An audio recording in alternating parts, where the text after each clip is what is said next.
On the anniversary of my parents' marriage, I opened an old photo album hoping to see happy memories. But instead I found pictures that revealed a hidden relationship they never spoke about, and suddenly the love story I grew believing was shattered. I'm writing this on what would have been my parents' 47th wedding anniversary. 2 years ago I thought I knew everything about love because of them.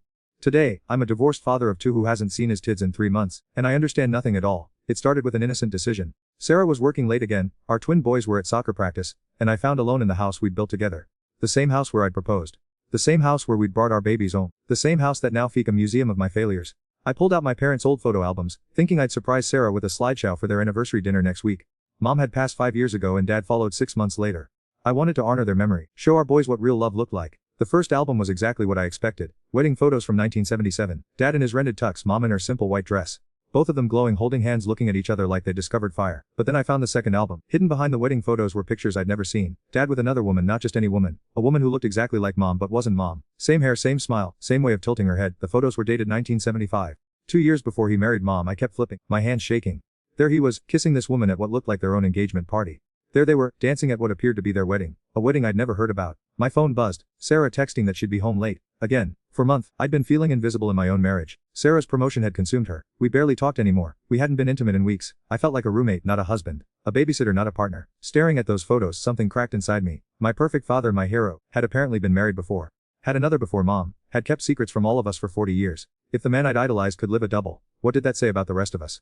That's when I opened the dating app I downloaded, just to look. 3 weeks earlier, I told it was research. I told I was just curious what was out there. I told I wasn't actually going to talk to anyone. But I did talk to someone. Her name was Jessica. She was everything Sarah wasn't. Available. Interested in me. Asking about my day, my dreams, my feelings. She made me feel seen in a way I'd forgotten was possible. The messages started innocent enough. How was day? What to do for work? Tell me about hobbies. But within hours they'd shifted. She was telling me about her lonely nights. I was sharing my frustrations about feeling ignored at home. She understood me. She made me feel alive again. By the time Sarah got home that night, I'd been messaging Jessica for 4 hours straight. How was day? Sarah asked, barely looking from her laptop. Fine, I lied, my phone burning in my pocket like evidence of a crime I hadn't committed yet. But I was about to. That night, lying next to my sleeping wife, I stared at those photos of my father with his secret first wife. He'd kept this from Mom, from me. From everyone, and they'd had what everyone called the perfect marriage. Maybe perfect marriages were built on perfectly hidden flaws. Maybe everyone was just better at pretending than I was. Maybe I deserved to feel wanted too. I opened my phone and typed, I can't stop thinking about Jessica. Responded immediately. I've been waiting all day to hear from Pi.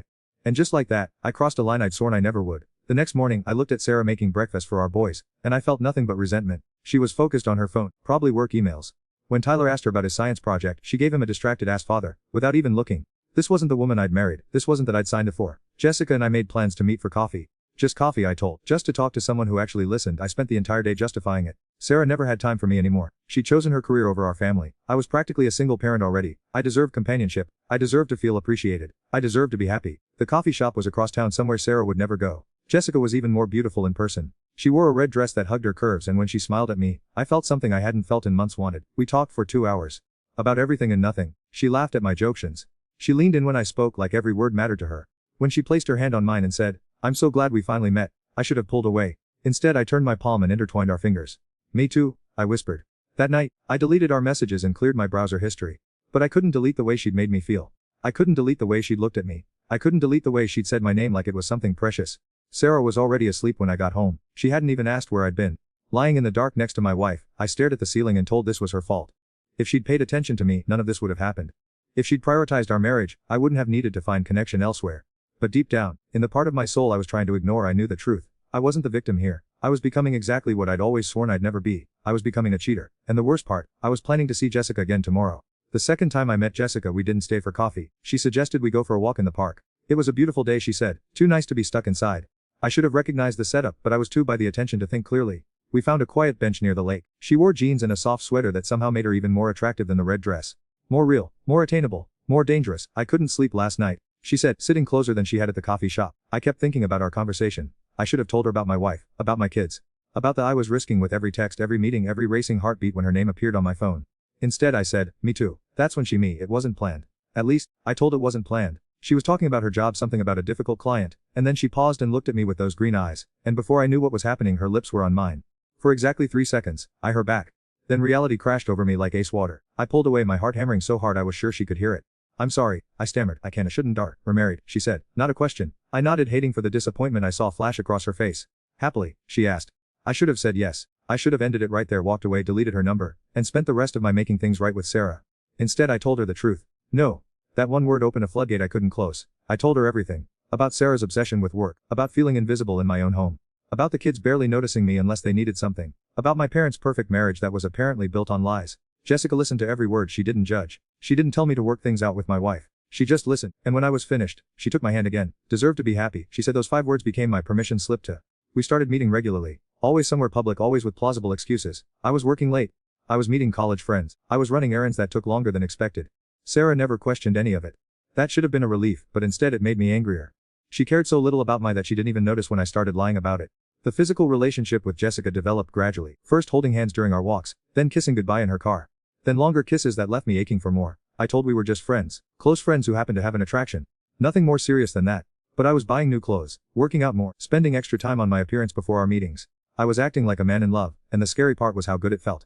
At home I became a stranger in my own. I went through the motions of being a husband and father, but my heart wasn't in it anymore. It was somewhere else, with someone else. The boys started noticing. Dad, are okay? Tyler asked one evening while I helped him with homework. Seemed sad. I'm fine, buddy. I lied, ruffling his hair. Just tired from work. But 8-year-olds see more than adults give them credit for. He exchanged a look with his twin brother Marcus that told me they both knew something was wrong. Sarah noticed too, but she interpreted it differently. Seemed distant lately, she said one night as we got ready for bed. Upset about something. This was my moment. My chance to confess, to ask for help, for our marriage before it was too late. Instead I turned it back on her, or one to talk about being distant. I said, my voice colder than I intended. When's the last time we actually talked? When's the last time asked about my day and actually listened to the answer? She looked, and for a second, I saw a glimpse of the woman I'd fallen in love with.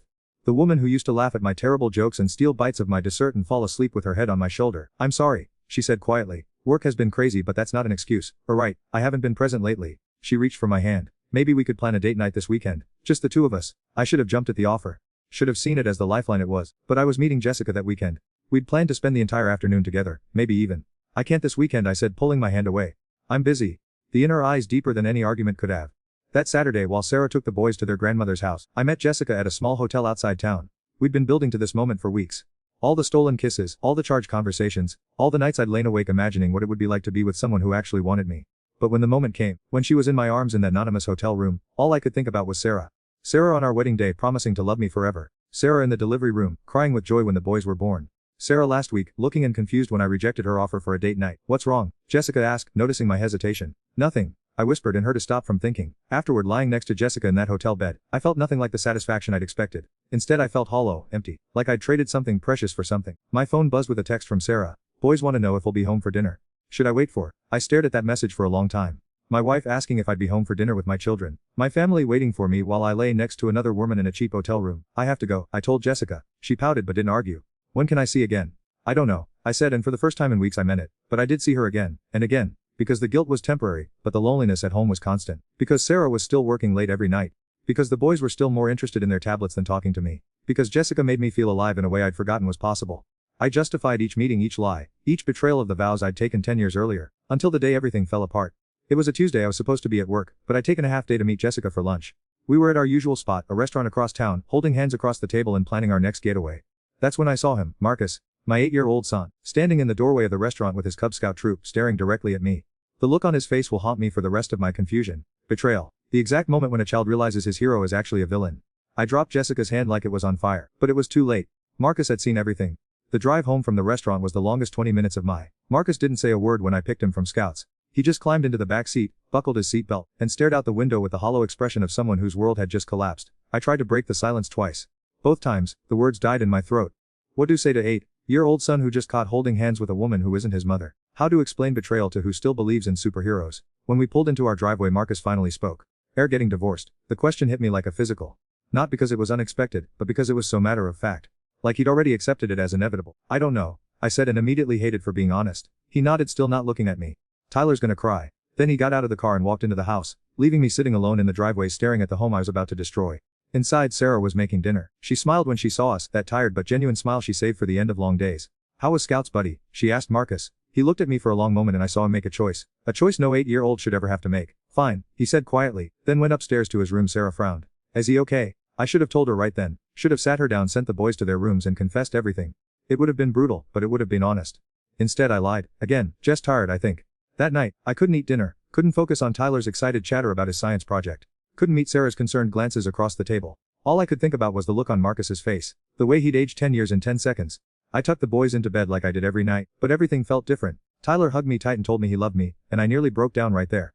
Marcus let me his forehead, but he didn't say anything. Just stared at the ceiling with that same hollow expression. Dad, he whispered as I reached the door. Yeah, buddy. Are going to tell Mom? The question hung in the air between us like a loaded. I don't know, I said again, because I was apparently incapable of lying to him now.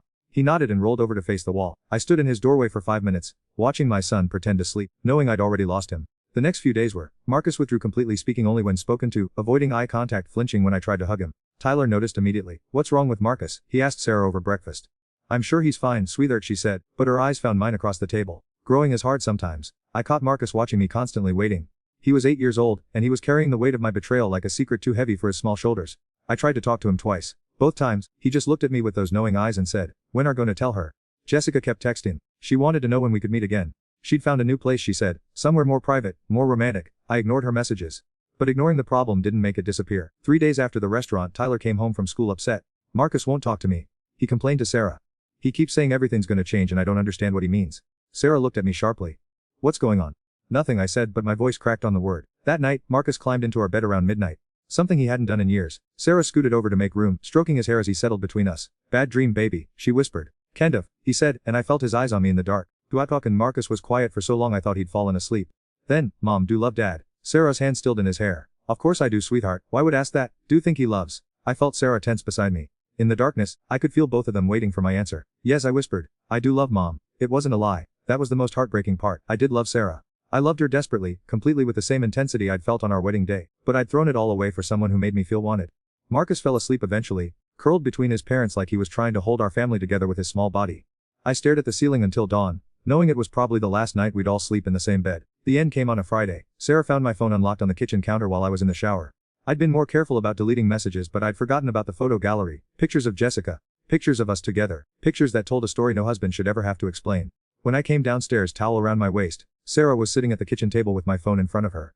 The boys were at school. The house was silent except for the sound of my world ending. How long? She asked without looking. I could have lied. Could have said it was just emotional. Could have minimized it, explained it away, begged for forgiveness. But Marcus was right. She deserved the truth. 2 months?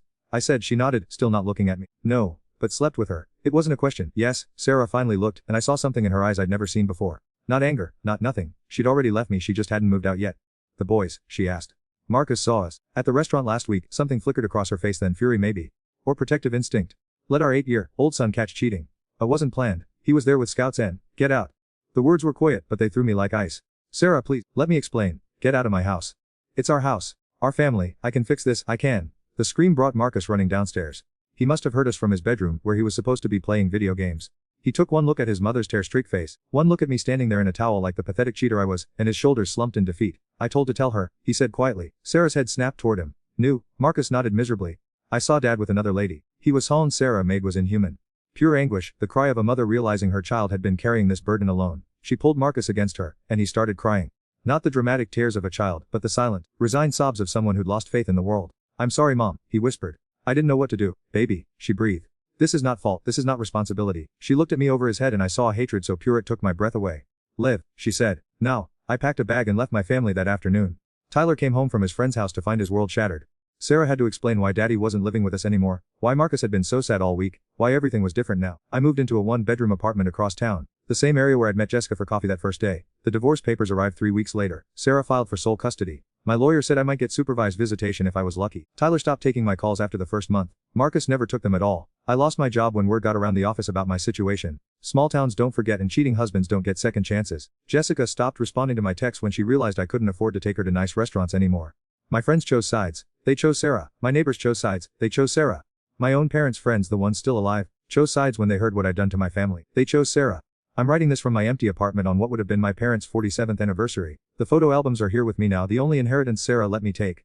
I've studied every picture looking for clues about my father's first marriage, but I realize now it doesn't matter. Maybe he had secrets, maybe everyone does. But he didn't his family for momentary pleasure. He didn't force his 8-year-old son to carry the weight of betrayal. He didn't trade everything that mattered for someone who disappeared the moment things got difficult. I check my boys' social media accounts sometimes from profiles they don't know about. Tyler's smile looks forced now. Marcus barely smiles at all. Sarah looks stronger every day, happier even, like she's finally free of something that was weighing her down. They're better off without me. That's the truth I have to live with every day in this empty apartment, surrounded by the ghosts of choices that can never be undone.